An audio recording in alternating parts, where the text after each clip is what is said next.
अस्सलाम वालेकुम। आइए हम चलते हैं 12th की पॉलिटिकल साइंस की बुक एक नए चैप्टर की ओर। ये बहुत इंपॉर्टेंट चैप्टर है, चैप्टर नंबर 5 उदारवाद, जिसे हम इंग्लिश में लिबरलिज्म भी कहते हैं। इसके क्वेश्चंस की ओर चलते हैं। इसमें दो तरह के क्वेश्चन पूछे जा सकते हैं। पहला है कि उदारवाद क्या है और इसके मौलिक बिंदुओं या सिद्धांतों को समझाएं, और दूसरा है कि उदारवाद कितने तरह के होते हैं, प्राचीन उदारवाद और मॉडर्न उदारवाद, इसको परिभाषित करें। तो पहले क्वेश्चन की ओर देखते हैं कि उदारवाद क्या है और इसके मौलिक सिद्धांतों को बताएं। तो उदारवाद के बारे में आप जान लीजिए कि जॉन लॉक को उदारवाद का जनक कहा जाता था। इसे फादर ऑफ मॉडर्न लिबरलिज्म भी कहा जाता है जॉन लॉक को। तो क्लासिक लिबरलिज्म जो है वो पहली बार 17वीं शताब्दी में इंग्लैंड में व्यक्त किया गया था। उदारवाद का सिंपल में मीनिंग ये है कि व्यक्ति की स्वतंत्रता या आज़ादी का सिद्धांत, और इसका ये मतलब है कि आज सार्वजनिक शिक्षा प्रणाली में उदारवाद का अर्थ है कि मानव अपना मकसद खुद है, मतलब हर मानव अपना मालिक खुद है। 18वीं शताब्दी में इसे रोशन विचार का दौर भी कहा जाता था। इसके सिद्धांतों में खासकर है, सबसे पहला है कि मानव का व्यक्तित्व संसार में सबसे ऊपर है और सारे मानव स्वतंत्र हैं और एक जैसे एक समान पैदा किए गए हैं। दूसरा है कि हर इंसान अपने इरादों और काम में आज़ाद है। तीसरा सिद्धांत यह है कि मानव मूल रूप से अल्पसंख्यक का अस्तित्व है और अपने हित को ठीक करने का अधिकार रखता है। चौथा है आपका कि सारे इंसान प्राकृतिक रूप से नेक पैदा हुए हैं। हर इंसान व्यक्ति और समाज के अच्छे और बुरे की पहचान खुद कर सकता है। पांचवा है आपका मानव जीवन अपना उद्देश्य खुद है, अपना साध्य खुद है। 6 नंबर है ये मौलिक विश्वास, उदारवाद का ये मौलिक विश्वास है कि इंसान अपनी कोशिश से अपने हालात को बेहतर बना सकता है। और ये इसका आपका सिद्धांत हो गया। और इसके बाद दूसरा क्वेश्चन पूछा जाता है कि उदारवाद के दो प्रकार होते हैं। आपके बुक में 2 प्रकारों का जिक्र किया गया है। पहला है क्लासिक या प्राचीन उदारवाद, जो सबसे पहले आई 18वीं शताब्दी में, और दूसरा है आपका मॉडर्न या आधुनिक उदारवाद, जो कि 19वीं शताब्दी में अस्तित्व में आई।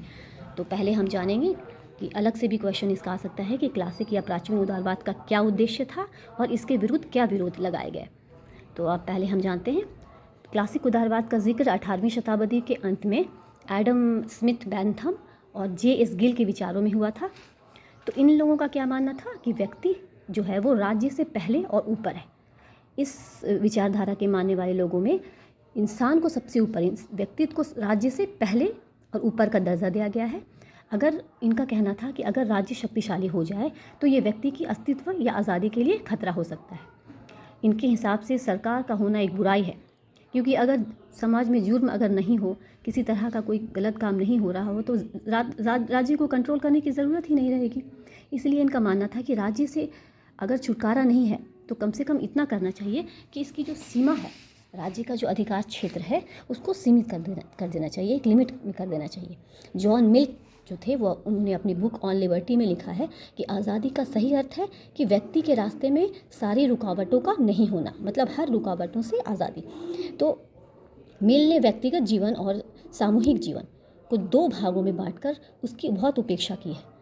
तो उनका जो तर्क है, इस उपेक्षा का जो तर्क है वो सही नहीं है। बहुत सारे लोगों ने इसका विरोध किया है, असफल माना है।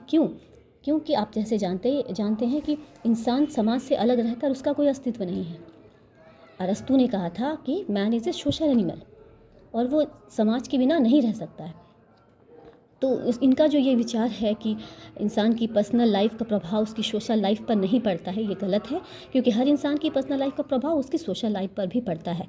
कोई भी इंसान अगर कोई गलत काम कर रहा है तो समाज उसके बहिष्कार करता है, उसको गलत ठहराता है।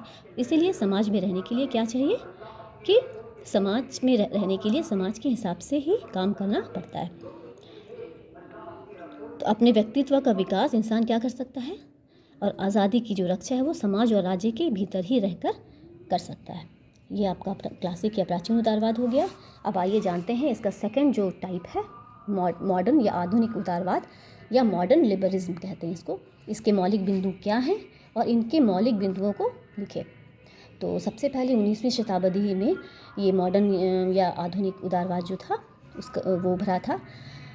इसका दूसरा नाम प्रजातांत्रिक समाजवाद, इसको डेमोक्रेटिक सोशलिज्म भी कहते हैं, ये है। तो इसकी वकालत करने वालों में थॉमस हिल, ग्रीन, सिडनी लास्की जैसे विचारक थे। ये विचारक जो थे उदारवाद व्यक्ति की पर्सनल लिबर्टी, जो आज़ादी है, व्यक्ति की जो आज़ादी है, पर्सनल आज़ादी जो है, उसको मौलिक महत्व देता है। ये जो थिंकर्स जो इनके मानने वाले जो थे, ये एक राजनीतिक दर्शन है। मॉडर्न या आधुनिक उदारवाद एक राजनीतिक दर्शन है जो कि व्यक्तिगत स्वतंत्रता में सरकार की भूमिका पर जोर देता है। ये सरकार को ऊपर मानता है। ये क्लासिक लिबरलिज्म से पैदा हुआ है। इसका मानना है कि ये देखना सरकार का काम है कि सभी व्यक्तियों को शिक्षा, स्वास्थ्य या उचित वेतन सही से मिल रहा है या नहीं, और ये तभी संभव है जब समानता देश में हो। तो जब देश में इक्वालिटी हो, सामूहिक रूप से समानता हो, तभी ये असल में आज़ादी है इंसान के लिए। तो आज की जैसे एग्जाम्पल में है कि आज की सार्वजनिक शिक्षा प्रणाली में किसी भी बच्चे को शिक्षा के हक से महरूम नहीं किया जा सकता है। तो इसके लिए सरकार क्या करती है, कर के माध्यम से भी बहुत सारे काम करती है। और एक अंग्रेज़ी फिलासफर जो जॉन लॉक थे, जिसे कि उदारवाद का फादर ऑफ लिबरलिज्म भी कहा जाता है, तो आधुनिक उदारवाद को सबसे पहले इन्होंने बताया था। इनका सबसे बड़ा समर्थक थॉमस हिल ग्रीन है, जो मानते हैं कि राज्य का आधार शिक्षा है, न कि शक्ति है। पर मिल के विचारों को ग्रीन जो है विचारक, वो काटते हैं और कहते हैं कि सार्थक आज़ादी है कि पूरी तरह से इंसान की आज़ादी, जिसमें राज्य का नियंत्रण भी ज़रूरी हो। आज़ादी ज़रूरी है, पर उसके साथ साथ राज्य का कंट्रोल भी होना चाहिए। ये आपका हो गया आधुनिक उदारवाद।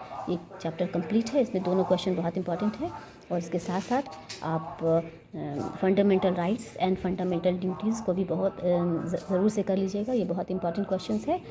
और साथ ही साथ आपका लॉ क्या है और लॉ के क्या क्या प्रकार हैं, ये भी बहुत इंपॉर्टेंट है। और नेक्स्ट वीडियोज़ में मैं आपको इंशाल्लाह कोशिश करूँगी ये दोनों चैप्टर्स कंप्लीट करने की। ठीक है, अल्लाह हाफ़िज़।